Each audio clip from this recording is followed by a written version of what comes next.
Hi guys, the time has finally come to show how to set up and tune a naturally aspirated engine with a turbocharger in an ECU tuner. First, we will set all the necessary values in the dyno. Then, we will open the data logger and display the following graphs that we will need for today's tune. RPMs, manifold absolute pressure, air-fuel ratio, injector's duty cycle, intake air temperature, throttle position sensor and fuel pressure on rail. Similarly, we will ensure that all other maps and settings such as EGT, fans control and IAT maps are defined. For more information on these settings, please refer to our previous How to Tune videos. Now, on the dyno, we will check how much horsepower we can extract from this powerful, naturally aspirated Honda Civic.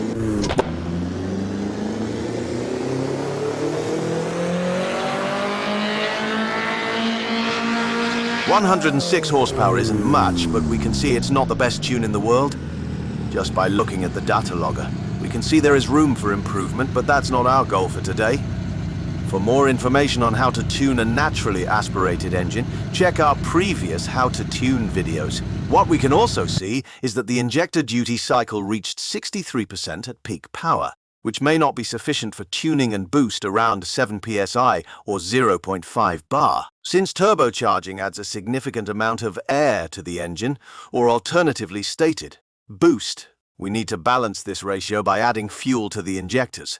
Let's not forget that the injector opens and closes with each cycle, which also takes some time. Therefore, its maximum duty cycle for safety reasons cannot exceed the limit of 90%. Otherwise, fuel cut may occur. Now, we'll choose the 7 psi wastegate spring, which serves to regulate the boost. We can see that there is also an option to adjust the manual boost controller.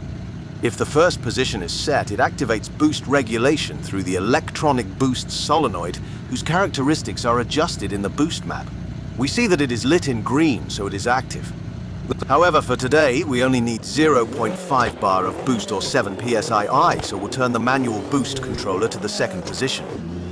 With each subsequent position on the MBC, the boost increases, but with the MBC, you can achieve a maximum boost of 2 times the PSE of the wastegate spring.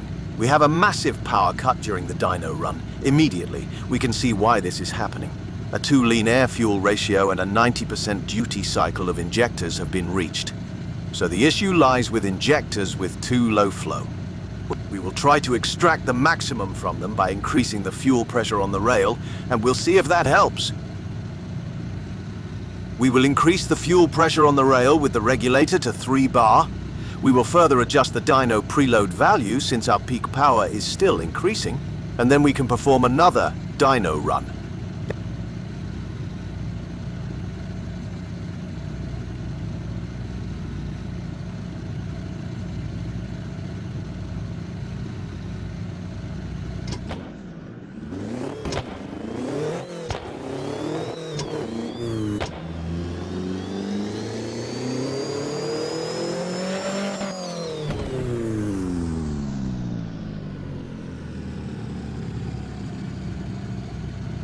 Another power cut. But this time we see that AFR has risen due to higher fuel pressure to a value of about 12.5. These injectors may not be very suitable for our 0.5 bar boost turbo setup, but we will try to increase the fuel pressure to the maximum. However, I have a feeling that our fuel pump will soon struggle to keep up.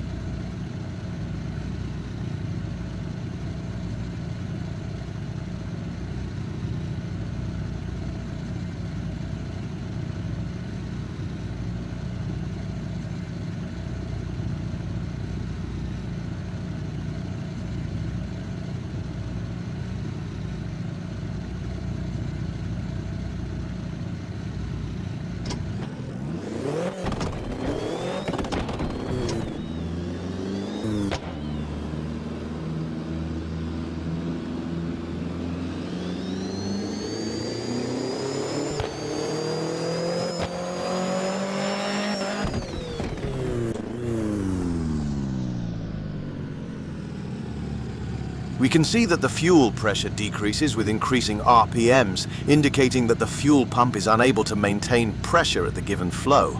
Remember that the difference between manifold absolute pressure and fuel pressure on the rail must remain constant. If boost on the graph is rising and the fuel pressure on the rail is dropping, it is a typical example of a low-flow fuel pump. In extreme cases, there is the option to upgrade the fuel pump and extract the maximum from these injectors, but we would rather comfortably upgrade to stage 1 or 2. Now, let's change our injectors to stage 1. However, it generally holds true that in the ECU Tuner, OEM and stage 1 injectors work excellently for naturally aspirated engine tunes, and up to stage 2 is sufficient for lower boosts up to 1 bar or 50 npsi. After replacing the injectors, we should set the fuel pressure back to the default value. But let's first take a look at the ECU error codes. ECU error codes will be stored in the ECU memory until we clear them. We know that we had an issue with a too lean mixture and a high duty cycle of injectors. Let's count the flashes and see if the ECU shows us the same thing.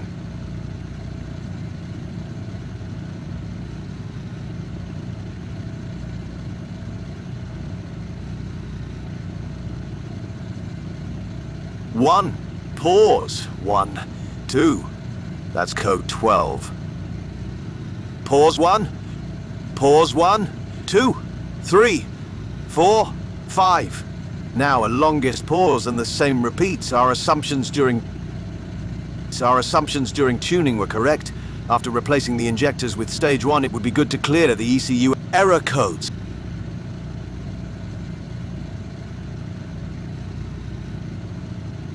Now we can see that the error codes are cleared, and the ECU light is blinking regularly at intervals. Okay, let's go try a dyno run with our stage 1 injectors.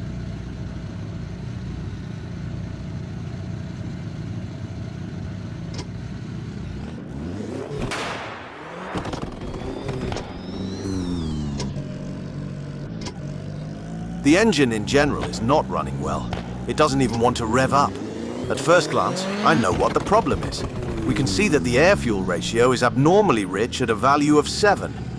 This will definitely have something to do with the fact that I forgot to lower the pressure on the fuel rail.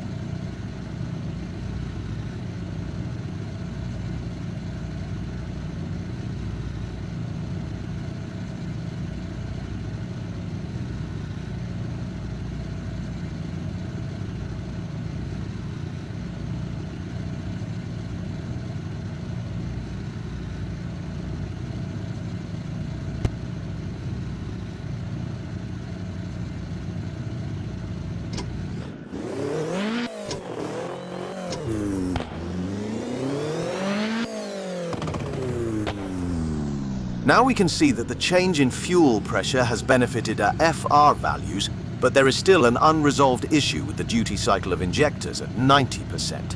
Remember that by adjusting the fuel pressure, we only address the fuel quantity that injectors will inject, not their opening duration. This can only be addressed by modifying the AFR map, reducing the injector opening duration.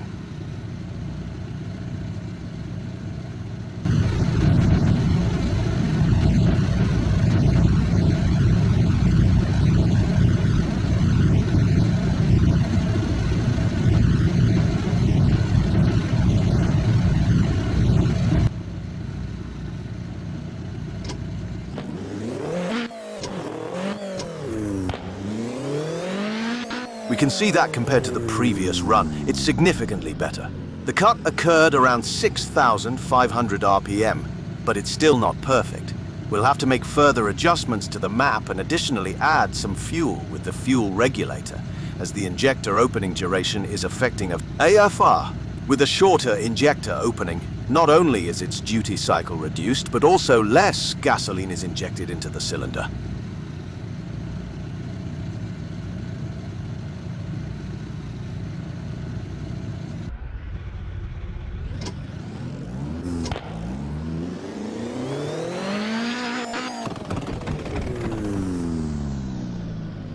In the fuel pressure graph, we can see that the fuel pump is clearly not keeping up with our demands. How did I come to this conclusion? Our manifold pressure at idle RPM is minus 0.6 bar, and the fuel rail pressure is set at 2.9 bar. So, the difference, which shouldn't change if the fuel pressure regulator and fuel pump are functioning correctly, is 3.5 bar. This means that if our peak boost at high RPM is 0.5 bar, the fuel pressure should be 4 bar at that point. However, we are only achieving around 3.5 bar at peak RPM. Let's pretend that currently we have no other option but to keep the stock fuel pump in our setup.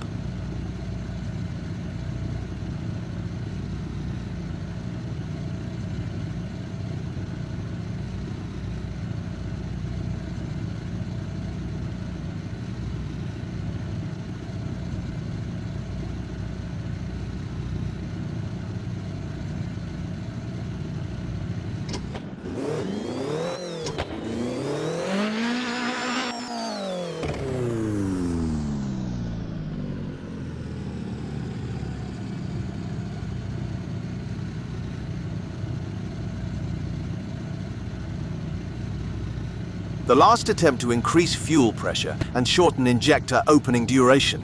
However, it seems that this path may not be feasible, as the fuel pump's flow sharply decreases with the increasing demand for pressure.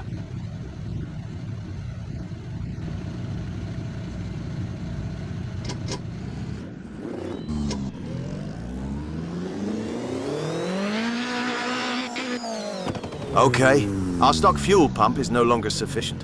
It would likely be usable for our 7 psi boost tune only if we lowered the rev limiter somewhere below 6,000 RPM. However, with increasing RPMs and higher fuel demand, it no longer has a chance to supply our injectors. Finally, it's time to activate the Stage 1 fuel pump and see what the data logger will show us.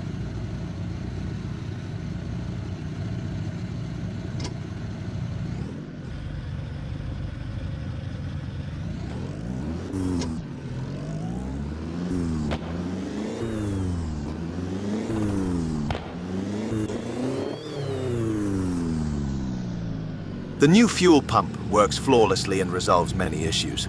However, our fuel pressure is set unnecessarily high. Let's lower it a bit, somewhere around 3 bar.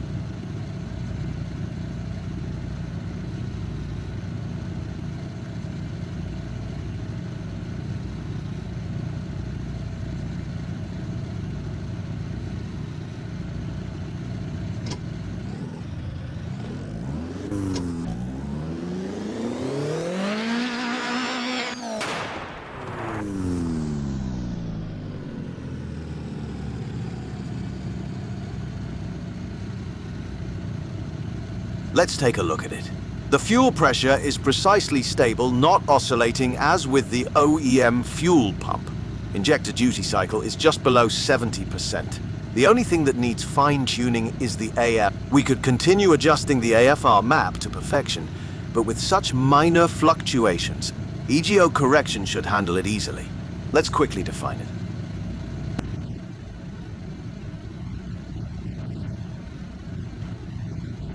For more information on how to properly define ECU correction settings, please watch our previous How to Tune videos.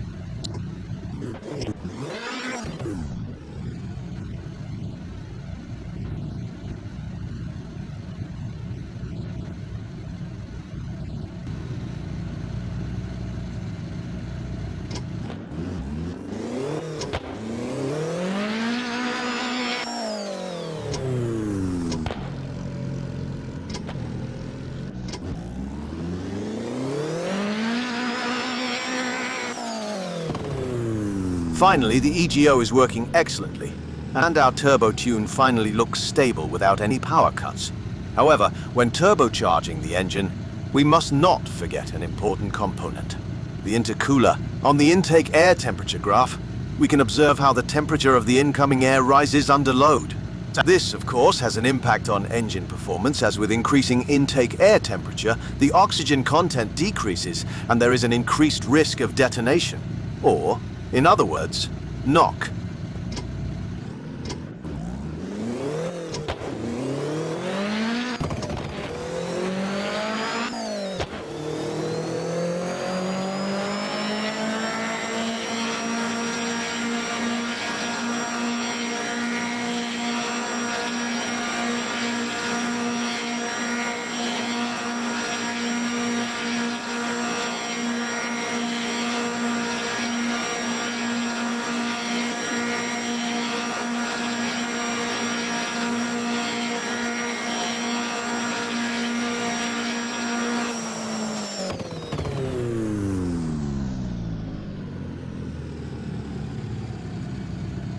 Okay, let's check our new turbo tune on the dyno.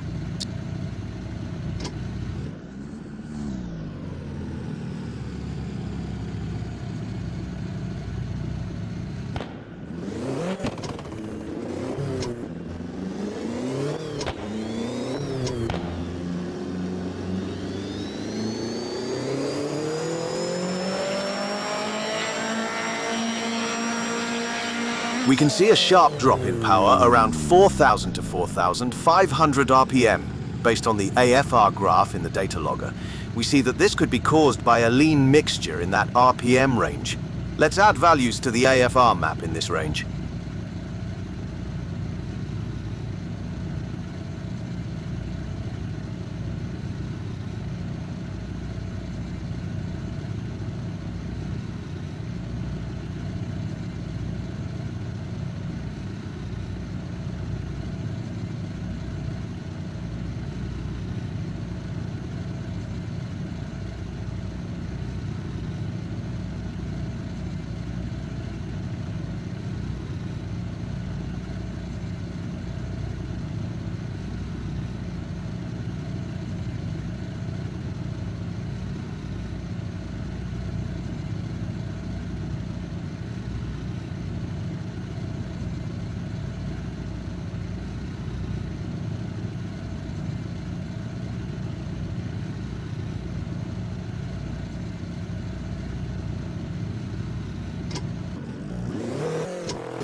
Great, it works.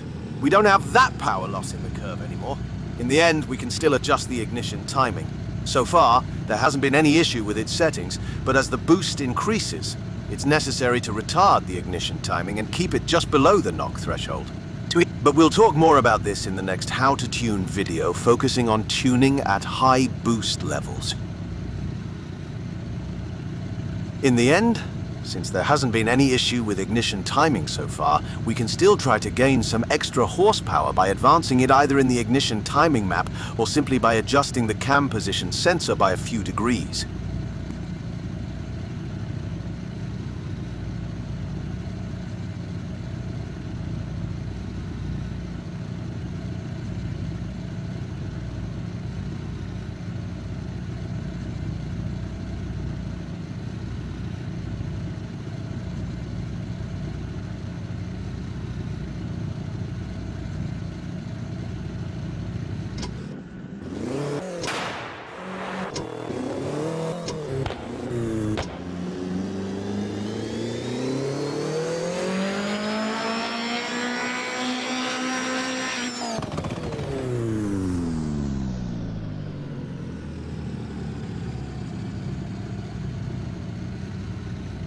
Not bad at all. We simply gained an extra 10 horsepower.